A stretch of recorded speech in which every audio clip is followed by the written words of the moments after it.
Baik, Assalamualaikum warahmatullahi wabarakatuh. Baik, di sini saya akan menjelaskan bagaimana proses batuan sedimen ini terbentuk. Yang pertama itu, izinkan saya untuk memperkenalkan diri. Perkenalkan, nama saya Ribi Aulia Al-Furqani dengan NIM R1C1240818 kelas B. Baik, langsung saja di sini saya akan membahas dulu terutama batuan sedimen, di mana batu-batuan yang ada di permukaan bumi sangat beragam dalam bentuk, ukuran, dan komposisi kimianya. Salah satu jenis batuannya itu yang cukup menarik untuk dipelajari adalah batuan sedimen ini sendiri. Kemudian ada proses pembentukan batuan sedimen, di mana pembentukan batuan sedimen ini melibatkan beberapa tahap penting yang saling berkaitan.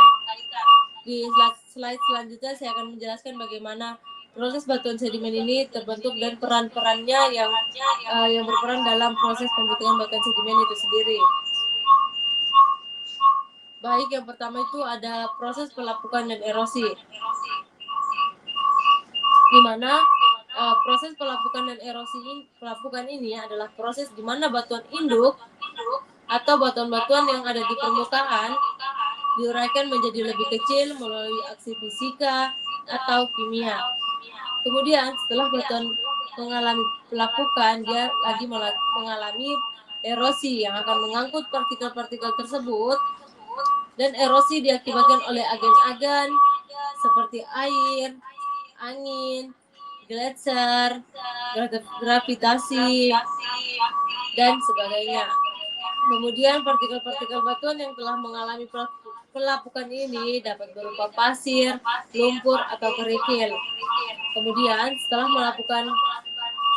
mengalami pelapukan dan erosi, dia akan mengalami transportasi, di mana transportasi ini partikel-partikel batuan tersebut tidak langsung berhenti pada suatu tempat.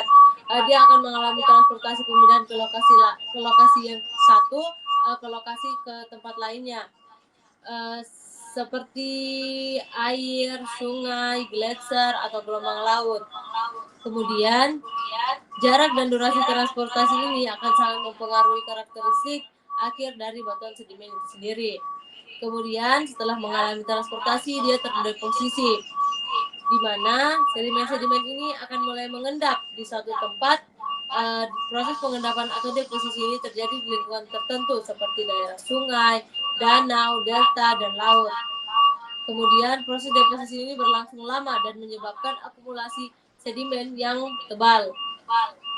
Kemudian setelah terdeposisi, dia akan mengalami proses kompaksi dan sedimentasi, di mana proses kompaksi ini akan mengalami penumpukan tekanan dari endapan-endapan berikutnya yang ada di atasnya.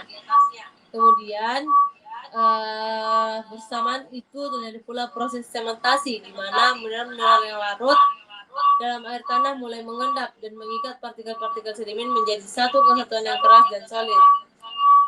Kemudian kesimpulan yang dapat saya simpulkan dari video saya yang sebelumnya yaitu batuan sedimen terbentuk melalui proses yang panjang dan kompleks yang melibatkan pelapukan, erosi, transportasi, deposisi, serta kompaksi dan sementasi.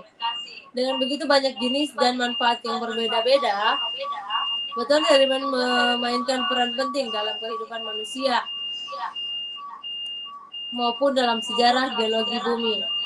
Kemudian proses alam yang berlangsung selama jutaan tahun, batuan sedimen ini mengingatkan kita akan kompleksitas dan keajaiban bumi tempat kita tinggal. Baik, itu saja yang dapat saya sampaikan. Apabila ada salah kata, mohon dimaafkan. Wabillahi taufiq wal hidayah. Wassalamualaikum warahmatullahi wabarakatuh.